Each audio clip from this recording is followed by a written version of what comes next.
कहानी के शुरुआत में हमें एक लड़की के लाश को दिखाया जाता है जिसका एक पार्टी के दौरान मौत हो चुका होता है और उसके बॉडी को एक फ्रीजर रूम में शिफ्ट किया जाता है और उसी रूम में जिस वार्ड बॉय का ड्यूटी पड़ा था उसका नाम पाव है। कहानी में आगे हमें दो दोस्तों को दिखाया जाता है जिनमें से एक का नाम जेम्स और एक का नाम इवान होता है। ये दोनों अपने दोस्त पाव को लेने आए हैं एक पार्टी के लिए, लेकिन पाव उन दोनों को बोलता है कि अभी मेरा ड्यूटी 1 घंटे बाद खत्म होने वाला है, तब तक तुम लोग इंतजार कर लो। फिर पाव उन दोनों को हॉस्पिटल के बाहर लेके जाता है और ये तीनों मिलके ड्रिंक करने लगते हैं। फिर पाव उन दोनों को बताता है कि आज हमारे हॉस्पिटल में फेमस एक्ट्रेस एना फ्रेज की बॉडी आई है। ये सुनने के बाद इवान उस बॉडी को देखना चाहता है। वो एना फ्रेज को काफी पसंद करता था लेकिन उससे मिलने का कभी मौका ही नहीं मिला, इसीलिए वो उसके बॉडी को देखना चाहता है एक बार। लेकिन पाव उसको साफ साफ मना कर देता है क्योंकि वो कहता है अगर तुम दोनों को मैं लेकर जाऊंगा तो मेरे नौकरी को खतरा है। लेकिन इवान के काफी जिद करने के बाद पाव मान जाता है और उन दोनों को उसी रूम में लेके जाता है जहाँ पे एना फ्रेज की बॉडी है। फिर पाव एक डेड बॉडी के पास जाके उन दोनों को बुलाता है और कहता है कि ये देखो ये है एना फ्रेज की बॉडी। लेकिन जब वो कपड़ा हटाता है तो वो दोनों ही डर जाते हैं क्योंकि वो एना फ्रेज की बॉडी नहीं है, वो एक बूढ़ी औरत की बॉडी थी। और पाव काफी ज्यादा हंस रहा था क्योंकि पाव उनके साथ मजे ले रहा था। उसके बाद पाव एक और लाश के पास जाता है और धीरे से कपड़ा हटा के कहता है ये देखो एना फ्रेज की बॉडी। एना फ्रेज काफी सुंदर था जिसको देखकर इवान का नियत बिगड़ गया और इवान उसके बॉडी को एबनॉर्मल तरीके से टच करने लगा, जिसको देखकर पाव को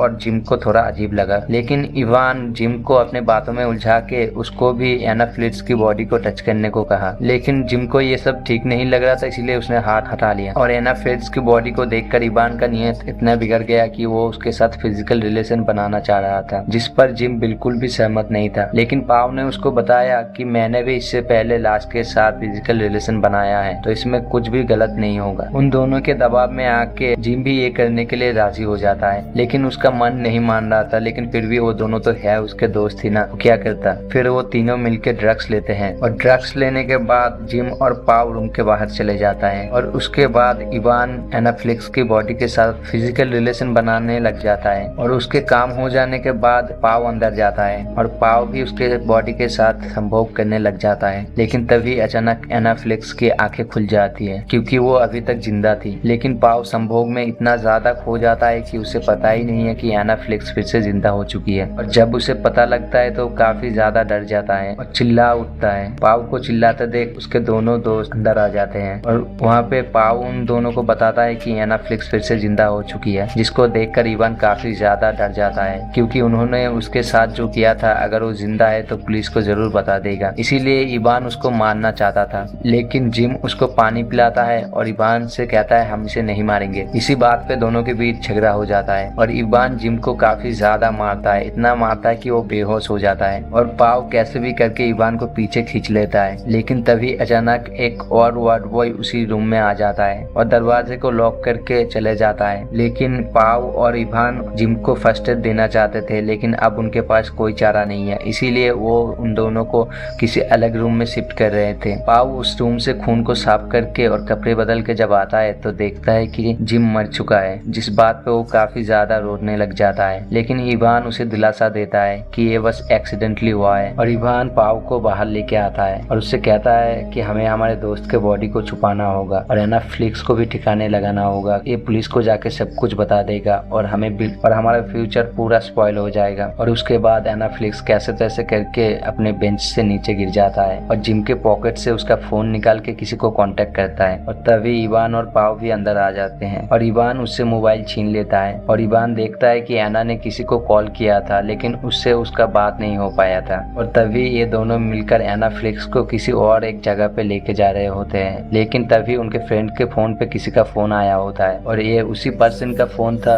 जिसका नंबर एना ने डायल किया था। असल में एना ने अपने फादर को कॉल किया था। जैसे ही इवान कॉल पिक करके बात करने लगता है तो एना काफी ज्यादा चिल्लाने लग जाता है, लेकिन पाव तभी उसके मुंह को पूरा अपने हाथ से दबा देता है और इवान उसके फादर से कहता है कि बाय मिस फोन आपको लग गया था, रॉन्ग नंबर, और ये कहकर वो फोन बंद कर देता है। और उसके बाद इवान उसको मॉल में लाकर जोर से स्लैप करता है पर एना उससे कहती है कि इस बात की सजा तुम्हें जरूर मिलेगी, जिस पर इवान कहता है कि भूलो, थोड़ी देर पहले तुम एक डेड बॉडी थी और अब भी मैं तुम्हें डेड बॉडी बनाने में लगा हुआ हूँ। इसके बाद इवान कंटेनर लेने के लिए बाहर चले जाता है ताकि अपने फ्रेंड की बॉडी को उस पे डालकर कहीं पे और जगह कहीं और पे ले जा सके। पीछे से पाव भी एना का हाथ पैर बांधने लगता है। तब एना उससे कहता है कि तुम्हारा दोस्त एक्सीडेंटली नहीं मरा था, इवान ने उसके गला घोट के उसको मारा था। और एना उससे और भी कहता है कि तुम्हारा कोई भी गलती नहीं है, तुम्हारा दोस्त ही झूठा है। लेकिन तभी पाव उसके मुंह पे एक टेप लगा देता है और एना फ्लिक्स कैसे तैसे करके वहां से हुए बाहर जाने की कोशिश करता है।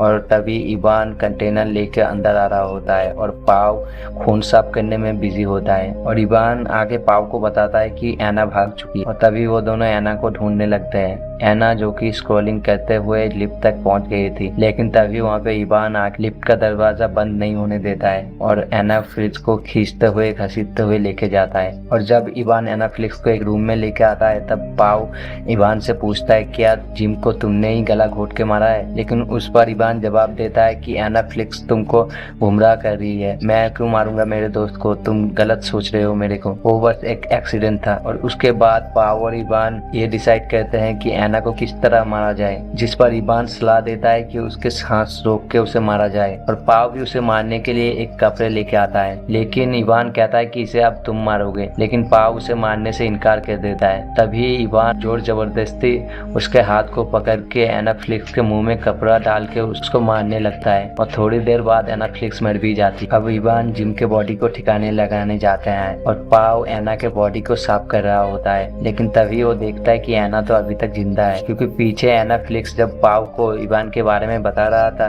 तो उसने उसके ऊपर भरोसा कर लिया था और उन दोनों ने मिलकर ये प्लान बनाया था कि तुमको हम ऐसे मारेंगे लेकिन तुम अपने सांसें रोक के मरने की एक्टिंग करना। लेकिन पाव ने कभी सोचा नहीं था कि एना इतना अच्छा एक्टिंग करेगा। लेकिन एंड ऑफ द डे एना फ्लिक्स है तो एक एक्टर ही ना, इसीलिए पाव को भी एक वक्त के लिए लगा था कि वो मर चुकी है। और कुछ देर बाद इवान जिम के बॉडी को ठिकाने लगा कर मौत पे आ जाता है और फिर वो दोनों बाहर जाने के लिए रेडी हो जाते हैं। लेकिन तभी इवान को पता चलता है कि उसके पास में तो उसका आईडी कार्ड ही नहीं है। फिर वो अपने आईडी कार्ड को लेने के लिए अंदर जाता है, लेकिन तभी वो देखता है कि एना फ्लिक्स अभी भी जिंदा है, जिस पर वो पाव पे काफी ज्यादा गुस्सा हो जाता है। उसके ऊपर काफी ज्यादा गुस्सा होकर उसके ऊपर हाथ भी उठाने वाला था, लेकिन तभी एना फ्लिक्स आके उसके गर्दन पे सीजर से पार कर देता है और इवान उधर ही मर जाता है। लेकिन पाव उससे कहता है कि ये सब तो प्लान में नहीं था, तुमने ऐसा क्यों किया। लेकिन तभी एना फ्लिक्स उसके पेट में सीजर से पार कर देता है, जिसके बाद पाव भी मारा जाता है और कहानी इधर ही एंड हो जाता है। तो दोस्तों अगर आपको कहानी थोड़ा सा भी अच्छा लगा हो